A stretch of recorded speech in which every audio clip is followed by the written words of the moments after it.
Hi class, let's talk about gross domestic product in this session. Let me start with this website, which is tradingeconomics.com, and I can go to a bunch of countries. I'm choosing US for the sake of simplicity. If you look at the right side of this screen, you would see something called GDP. This is also the gross domestic product. So the gross domestic product is the total production in an economy over a period of time. Taking a look at our slide here, over here we have the definition of gross domestic product. I'm trying to take a look at what the definition is. We can do a better definition here.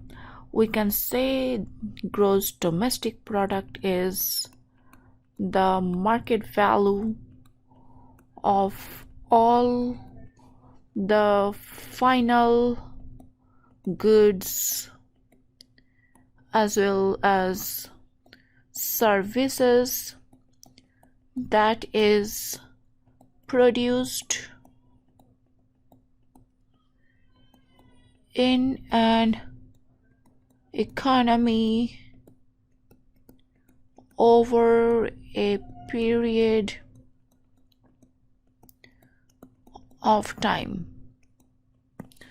In simple sentences, I can say gross domestic product is the total production in the economy.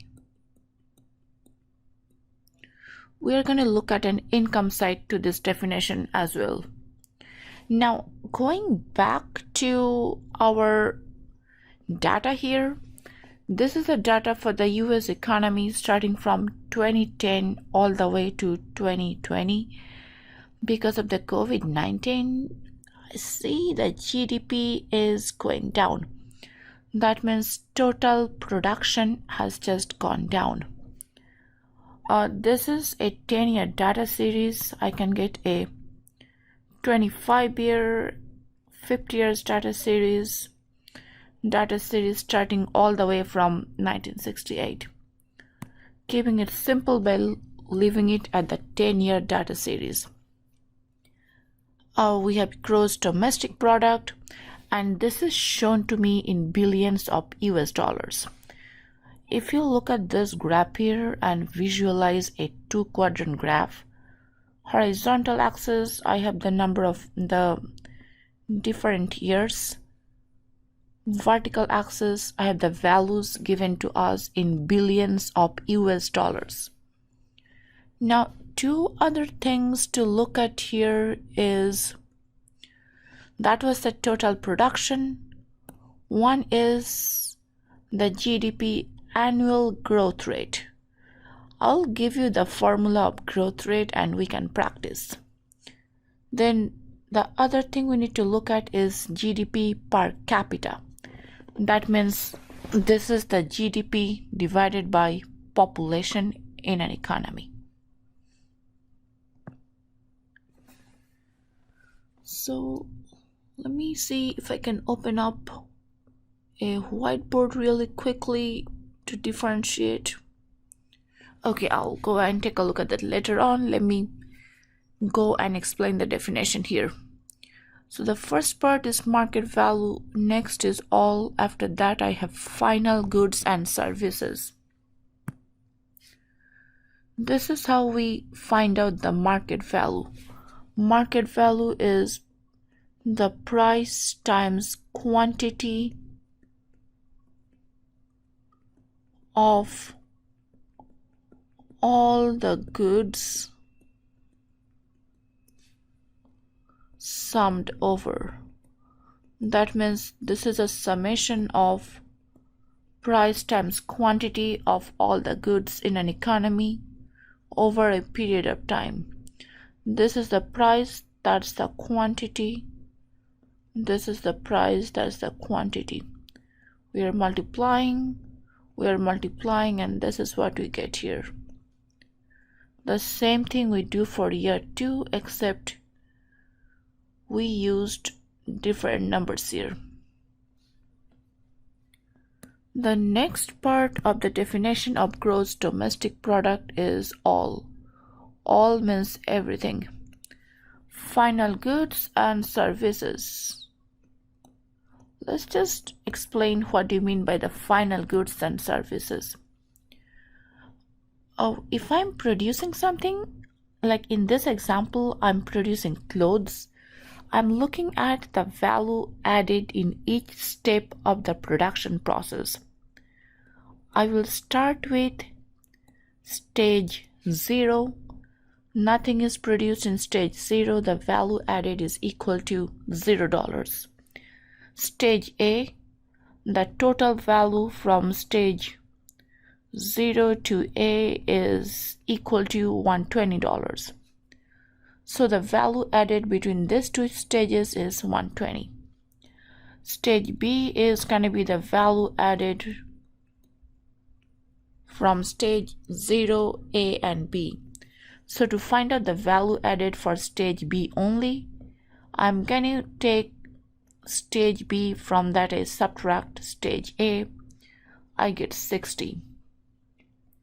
Now what I'm going to do here is a summation of all value added, and I get $350, and this $350 is the gross domestic product. I will not take all the intermediate stages and calculate their numbers.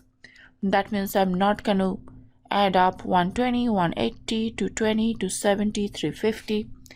If I do that, I get this huge number that basically is going to include all the values multiple times. If I do that, I'm going to enter into the error which is called double counting. Some books also say this is called multiple counting. So I can only take the value at the last stage of the production process, or I can take the summation of value added here. This is my GDP, this is my GDP.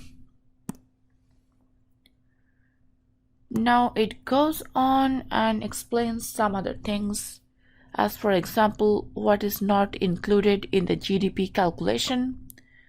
All kinds of transfer payments are excluded from the GDP calculation. Sorry, it's excluded. Example of transfer payments, we can say Social Security, that's an example. Then pensions, that's another example. Unemployment allowances, another example of transfer payments. These are not included in the GDP calculation. It is because nothing productive is produced out of these transfer payments. Next, stock market transactions. If I look at finance or investments, those are definitely included. But when I'm looking at gross domestic product, looking at the calculation, I will not include stock market transactions. One of the reasons is if I look at the stock of Apple, Apple was there many years back. So stock is basically changing ownership. And this basically comes from the definition of GDP, why this is not included. Of all, the thing I skipped here is new final goods and services. So anything that is used is not included in the GDP calculation. So I'm going to say the stock market, a stock was there before. So this is not going to be included in this year's GDP calculation. Excludes second-hand sales And how do you say what is second-hand sales here? As for example, if you buy an used car, that will not be included in the GDP calculation. Old homes are also not included in the GDP calculation. So these are the things not included in the GDP calculation. Next slide, we'll look at two approaches to GDP calculation. Thank you so much.